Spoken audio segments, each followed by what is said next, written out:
हम बात करेंगे अजमेर स्कैंडल कांड की, जो अजमेर सेक्स स्कैंडल कांड से जाना जाता है, अजमेर ब्लैकमेल कांड से कई सारे नाम उन्हें दिए गए। 1992 का ये घटनाक्रम था। तो कैसे इसको देखते हैं श्रीपाल जी आप? देखिए, लंबी कहानी है प्रदीप जी।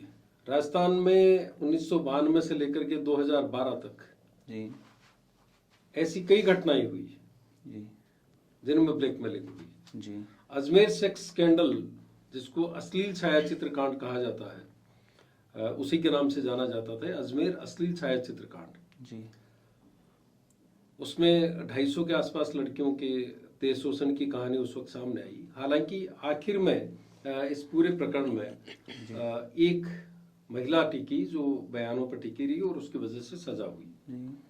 2012 में एक प्रकरण आया भंवरी देवी का जी वो भी ब्लैकमेलिंग का एक कांड था, लेकिन वो बिल्कुल रिवर्स था। जी वहां पर लोग, जो लड़के हैं, जिनमें से ज्यादातर अजमेर दरगाह के खादिम थे, वो लड़कियों को ब्लैकमेल कर रहे थे, उनके फोटोग्राफ्स खींच कर, खादिम परिवारों के लोग खादिम परिवारों के लोग।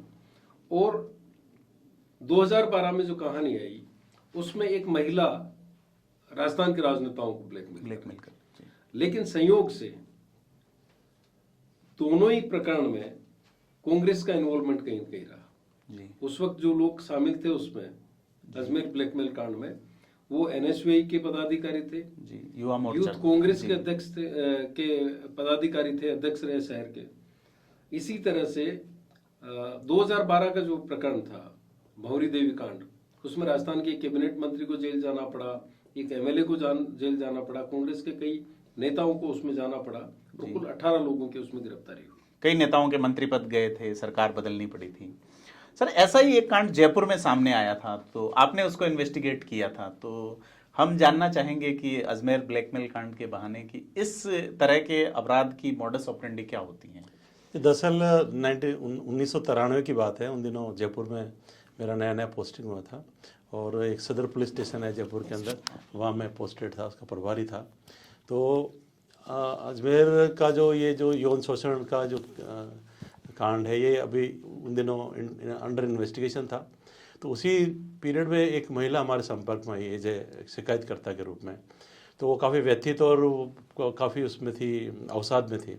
तो हमने उससे बात की, तो उसने ये बताया कि जैसे यौन शोषण में जो भी आदमी सब पहला जो शिकार बनाता है, वो किसी भी औरत से उसकी प्रॉक्सिमिटी रहती है, उससे या तो धंधे में या किसी दैनिक अनुक्रम में वो किसी रूप में संपर्क में रहता है।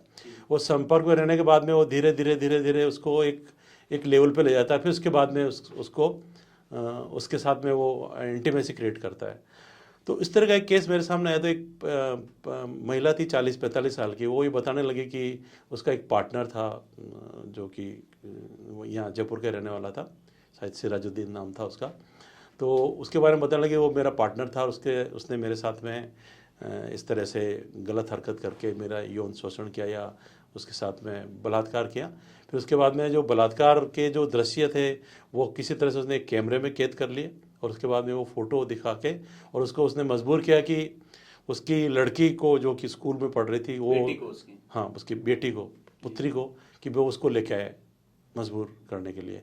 तो कई दिनों तो वो आपो में रही और अंत में उसको लगा कि उसका दाम्पत्य जीवन खतरे में पड़ जाएगा।